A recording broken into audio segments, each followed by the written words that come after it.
Tomorrow is your first day at work. Exciting? Yes. Scary? Also, yes. Your alarm rings. You wake up immediately. Not because you're energetic, because anxiety is stronger than coffee. You check the time, then check it again, then again. Because maybe time changed in the last 30 seconds. It didn't. You get dressed, you look in the mirror, you say, "You can do this." The mirror says nothing. Very supportive. Now imagine this. It is your first day at a new job, and you need to speak English. Suddenly, even simple words disappear. You know English, but your brain decides to take a vacation. Classic brain behavior. Before we continue, quick question. Have you ever started a new job, or maybe a new school? Think about it. Were you nervous? Almost everybody is. Even confident people get nervous. Some people just hide it better. Now you arrive at work. You walk inside, you smile. Not too much. You don't want to look like you won the lottery. A coworker sees you. They smile and ask, "Hi."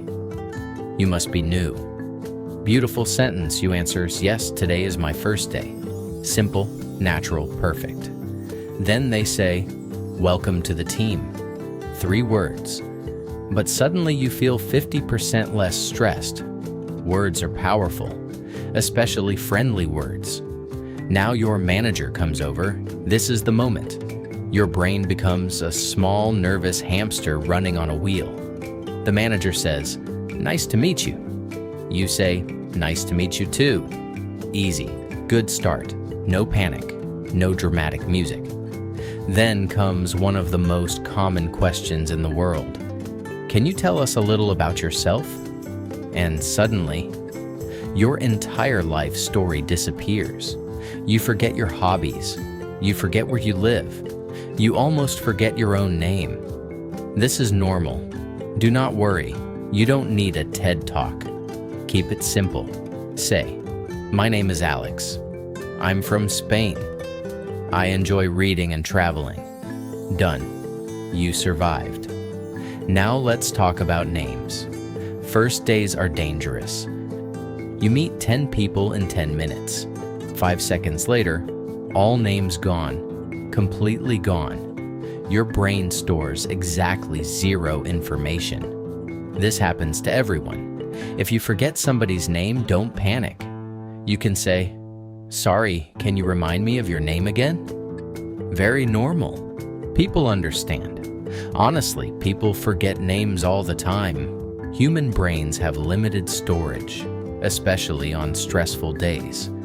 Now it's time for the office tour.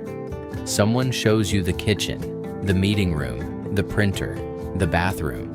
Always remember the bathroom. This is important information. Maybe the most important information. Then somebody asks, "Do you have any questions?" Many people say, "No," even when they have 50 questions. Don't be afraid to ask. Questions are good. For example, where do we have lunch? What time do we finish work? How do I use the printer? Never underestimate office printers. Printers are mysterious creatures. Even after many years, nobody fully understands them. Now it's lunchtime. The social challenge begins. You sit with co-workers. Everyone is talking. Your English suddenly feels slower. Very normal. Take a breath. You don't need to say a lot. Ask simple questions. For example, "How long have you worked here?" Or, "What do you usually do after work?" People love talking about themselves. This is one of humanity's oldest hobbies. Now imagine somebody asks, "How is your first day going?" You can say, "It's going well, thank you."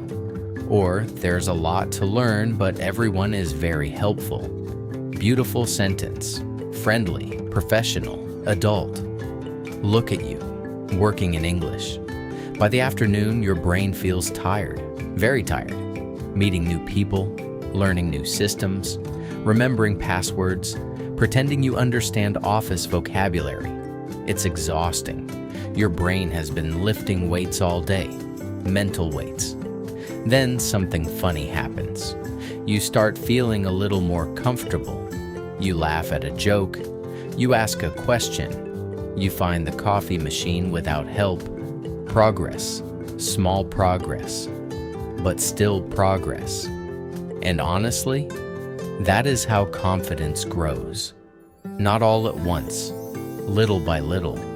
One conversation at a time. One question at a time. One day at a time. By the way, if you enjoy learning English through real-life situations like work, interviews, travel, and everyday conversations, I also have extra listening practice and a full course on Patreon. The goal is simple: help you feel more comfortable using English in real life. The link is below if you'd like to check it out. Now imagine it's the end of the day. You leave the office, you are tired, very tired, but also proud, because first days are difficult. New place, new people, new responsibilities, and you survived.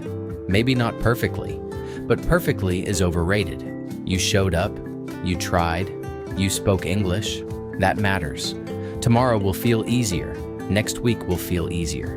One day you'll walk into work and think, wow, I was really nervous on my first day. And you'll smile, because now you're part of the team. And honestly, if you can survive your first day at work, you can survive almost anything, except maybe the office printer. Nobody survives the office printer.